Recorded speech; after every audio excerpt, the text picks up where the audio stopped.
Pour l'édition 2021 des WorldSkills, nous avons suivi 3 jeunes artisans au parcours différent, mais avec comme point commun l'amour de leur métier. Je m'appelle Nicolas Tissier, j'ai 21 ans, je suis menuisier. Alors moi c'est Valentin Coutan, j'ai 22 ans, je suis maçon. Je m'appelle Louane, j'ai 19 ans, je suis actuellement apprentie électricienne en BTS première année.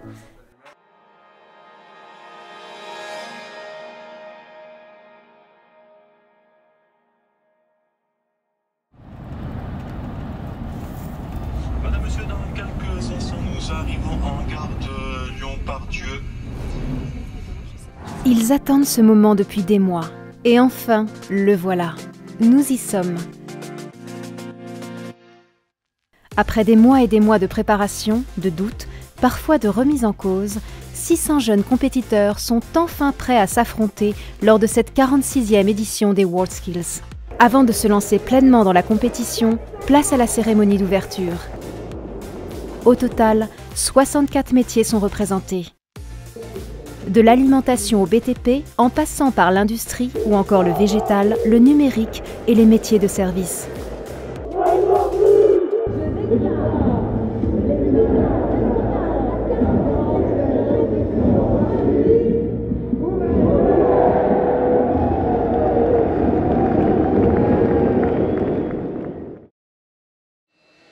Premier jour de la compétition à Lyon. Nous retrouvons nos 3 compétiteurs. Louane en installation électrique, Valentin en maçonnerie et Nicolas en menuiserie. Dans les starting blocks, ils s'apprêtent à affronter les meilleurs de leur domaine au cours d'intenses épreuves, le tout sous l'œil intransigeant d'un jury de professionnels.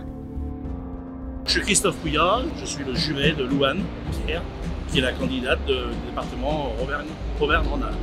La deuxième phase qui se joue ici, ils ont une partie tertiaire, on va dire petit tertiaire avec une armoire, des automates. C'est tout un système de programmation.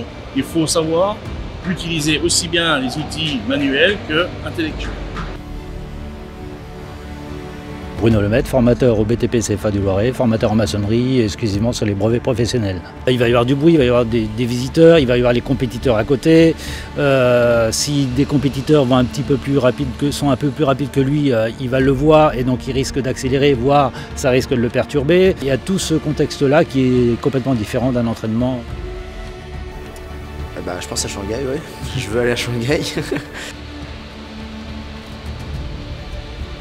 Je pense que la volonté, ouais, ça va être sa plus grande qualité. C'est pas quelqu'un qui flanche au milieu des choses et ça, il y en a besoin aux Olympiades de cette force mentale qui nous pousse à aller jusqu'au bout parce que mine de rien, c'est quand même une grosse charge psychique ou aussi physique mais psychique également. Objectif qui n'est pas très possible, c'est la médaille d'or. Mais sinon, objectif, c'est un podium. 3e, je pense que c'est pas mal. Ou une médaille d'excellence.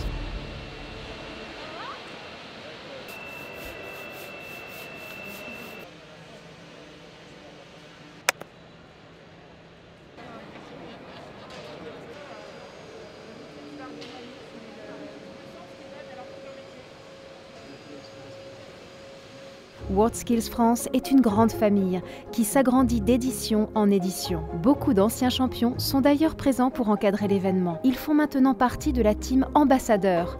Aux côtés des experts, ils sont présents tout au long de la compétition pour s'assurer que les nouveaux participants aient toutes les informations à leur disposition. Je m'appelle Vincent Simon, je suis le directeur de l'engagement des ambassadeurs WorldSkills. WorldSkills a décidé de créer une direction engagement des ambassadeurs pour fédérer la population des anciens compétiteurs qui sont partis à l'étranger pour la plupart, qui ont ramené des médailles ou pas, mais qui ont participé à l'équipe de France.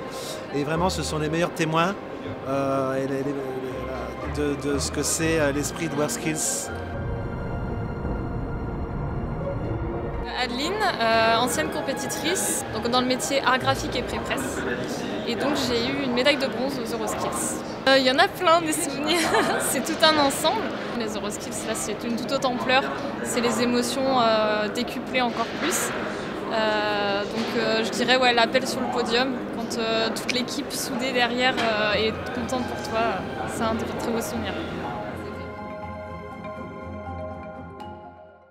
Réussir à se mettre dans sa bulle, évacuer le stress de la compétition rapidement, ne pas se laisser déconcentrer ni par ses concurrents ni par les médias, voici ce à quoi nos 3 artisans ont été confrontés lors de cette première journée. La pièce elle se décompose en 4 modules. Du coup le premier module c'est l'épure, donc le dessin qui nous sert à tout tracer. Deuxième module c'est la partie 2D, le dossier de la chaise.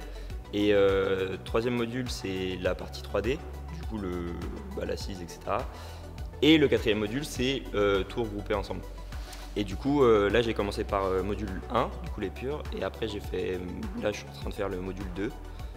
Au début c'était un peu flippant parce que la pièce elle est quand même très complexe et surtout au niveau du temps c'est très compliqué.